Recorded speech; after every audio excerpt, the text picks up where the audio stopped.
Great to be here with you tonight. What I'm going to do is give you a quick life story about Mary Joy and I so you know where we came from. Then I'm going to share a few words of wisdom that I've learned that I hope you can carry forward as you go back to your campuses and become great leaders to make a difference each and every day. As Kevin was saying, we've given a lot of gift.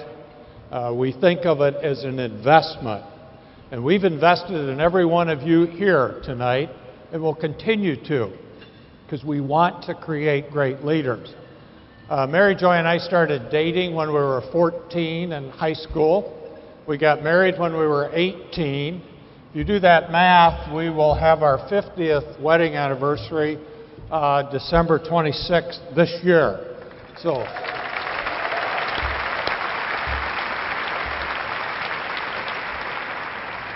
And we've always set goals together. We went through the University of Iowa. We lived in a 40 by 10 trailer for 3.5 years.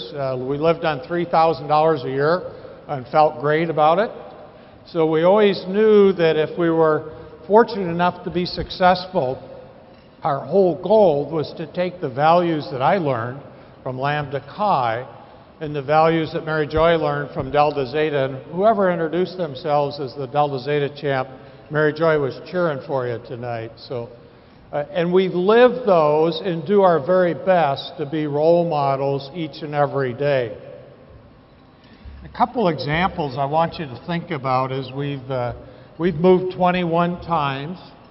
I've led 7 public companies over the last 32 years.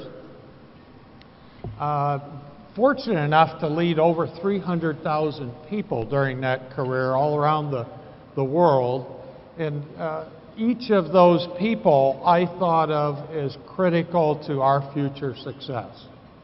Each of those people I thought of as how do I help them be great. I get up every morning, actually pretty early, about 3:15, any place I am in the world. And by the way, one of the traditions Mary Joy and I have is that I call her wherever I am in the world to wake her up when she wants to be woken up.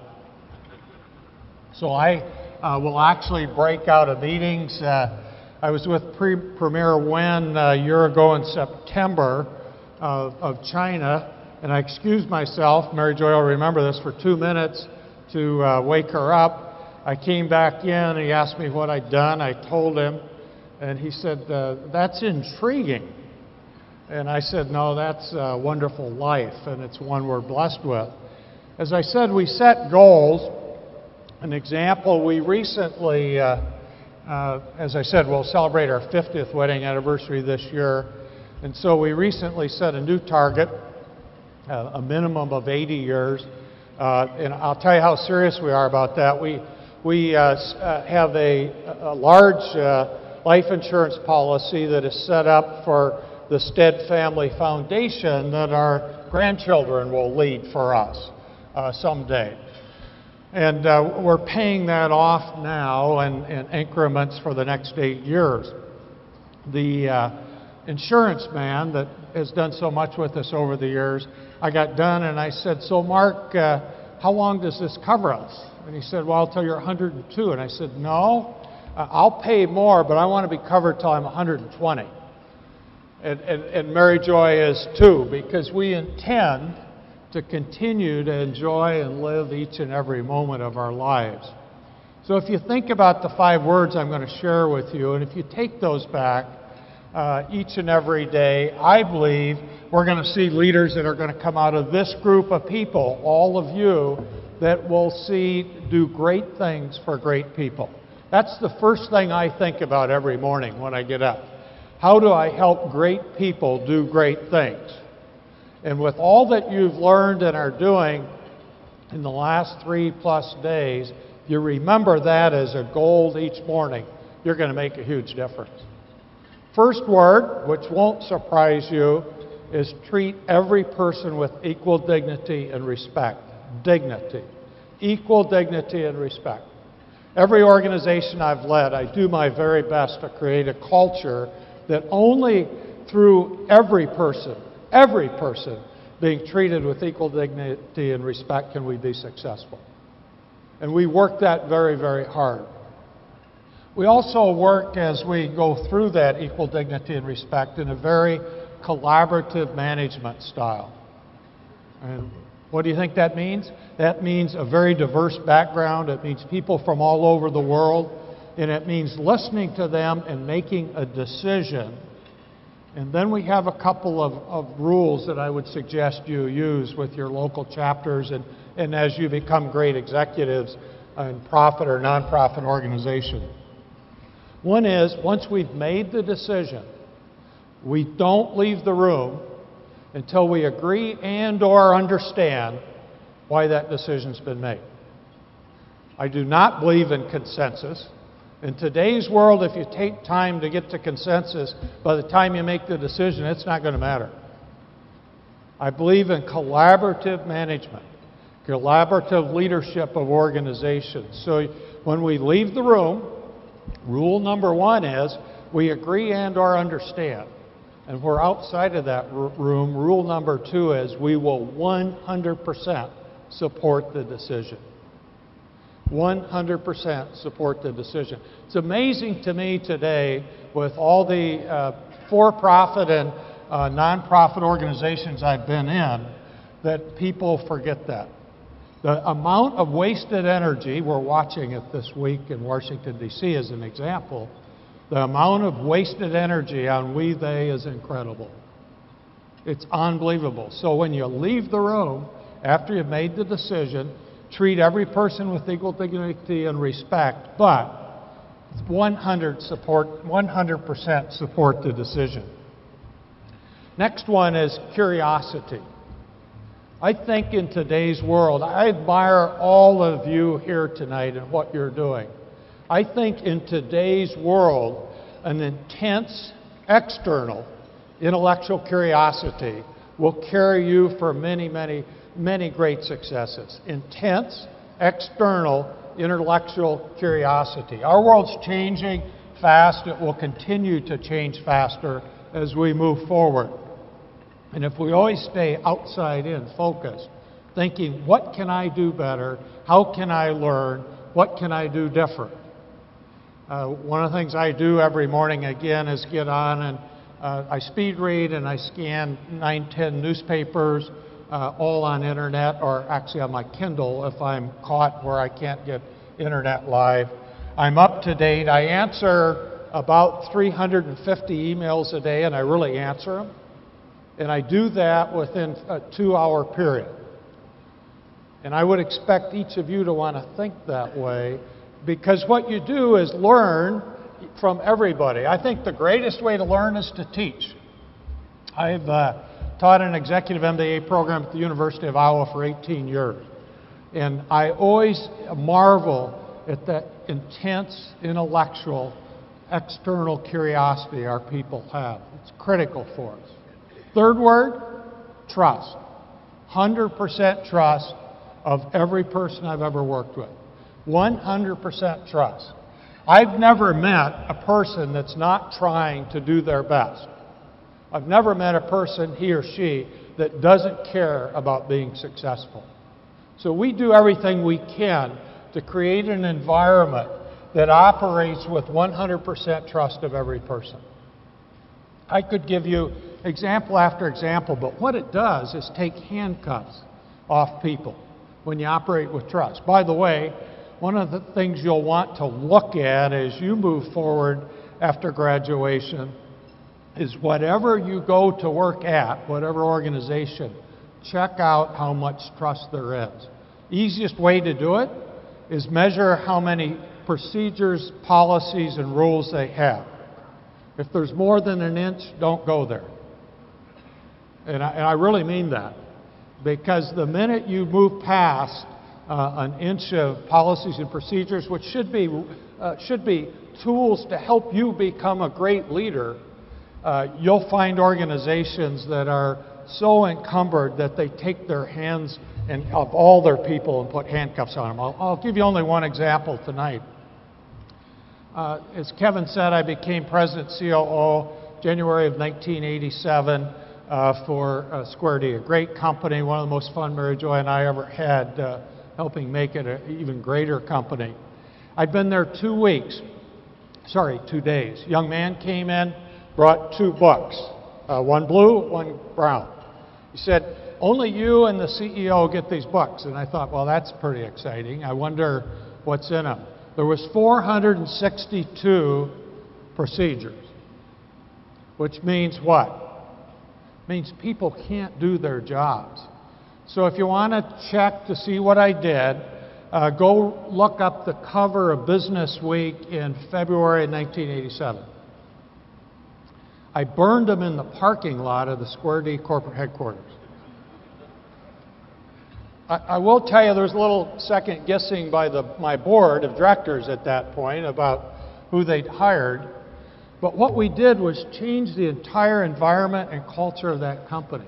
Then we put back in place policies that really help people. Policies with 100% trust for every person.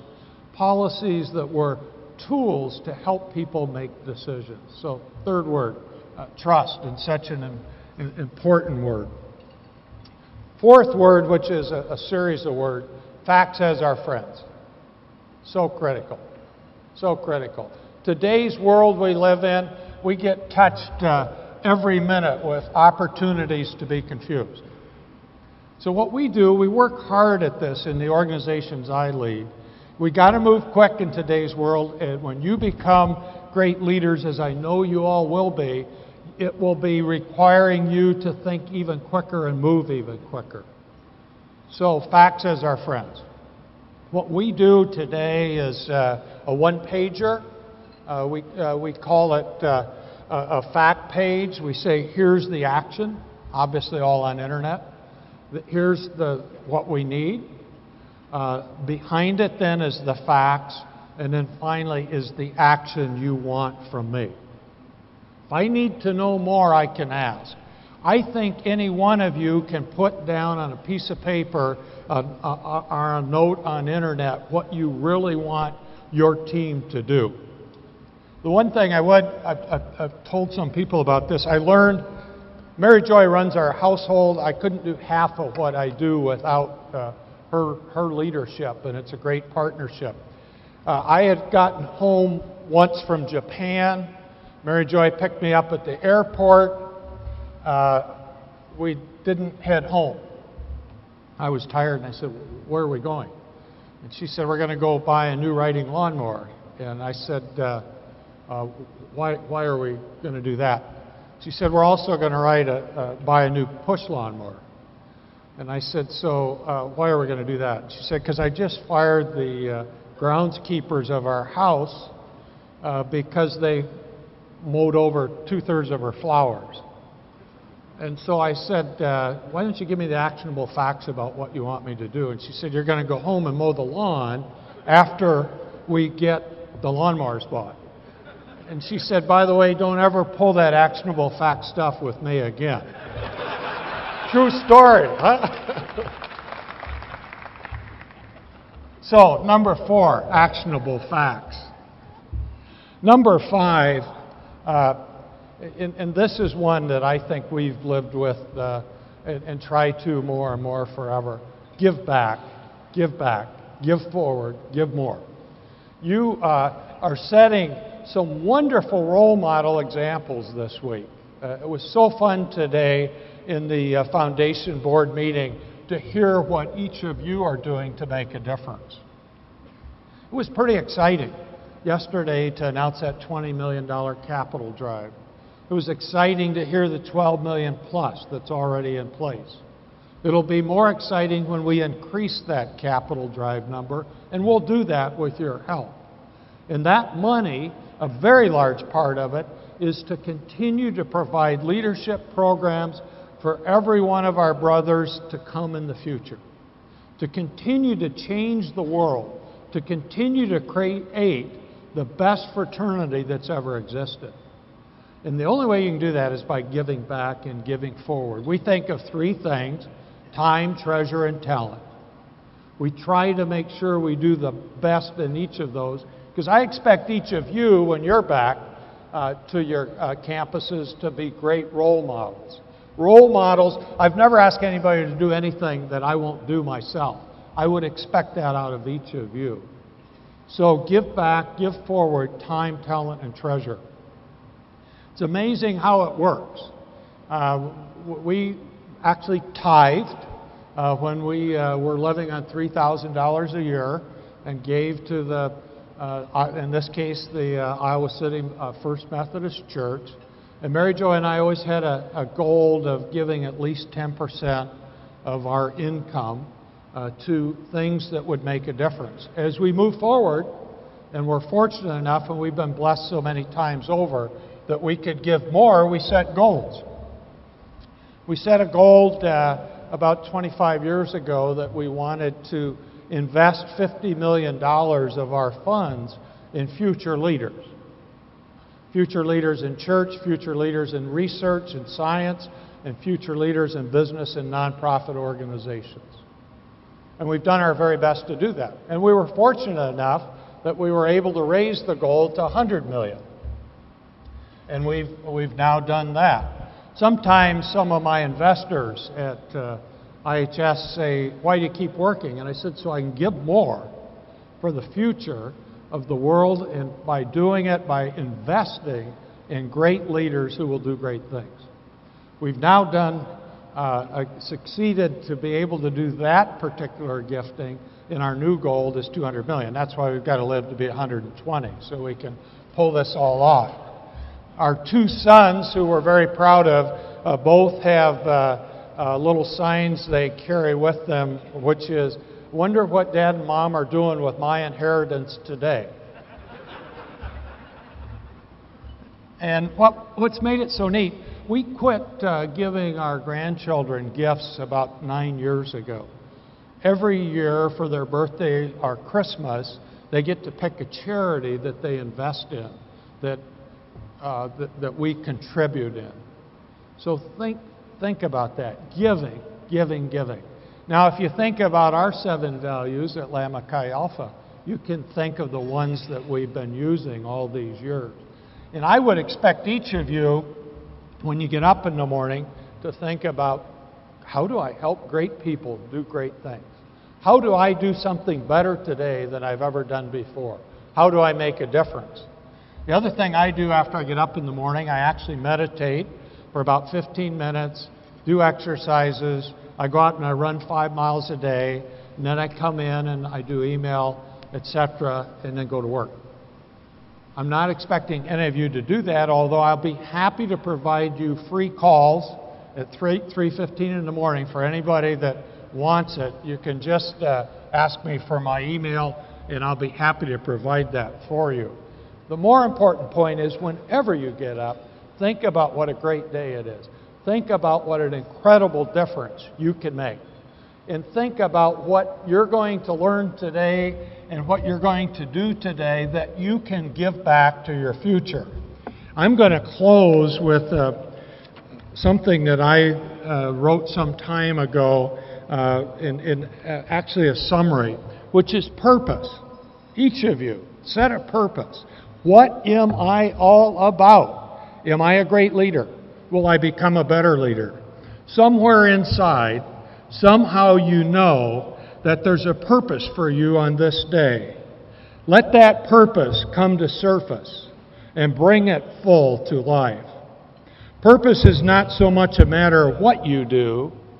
Purpose is more about the way you feel while doing whatever it is you are doing. And I'll tell you, with a purpose, you'll feel great with your progress. Those things that you know without having to learn connect you to purpose. Purpose is not what you think you might believe alone, but what you're certain that you can be. Purpose is the unconditional, limitless realm in your life that cannot be diminished by anything that happens. Always you have known that there is a purpose within you, a purpose essential to who you are. Give it to life again and again, for you'll never tire of seeing it shine. So there's 41 years of leadership wisdom given to you in 5 words and a few thoughts. I will look forward to hearing about many, many of you as you lead to great progress for many years to come. Congratulations on what you will do in the future.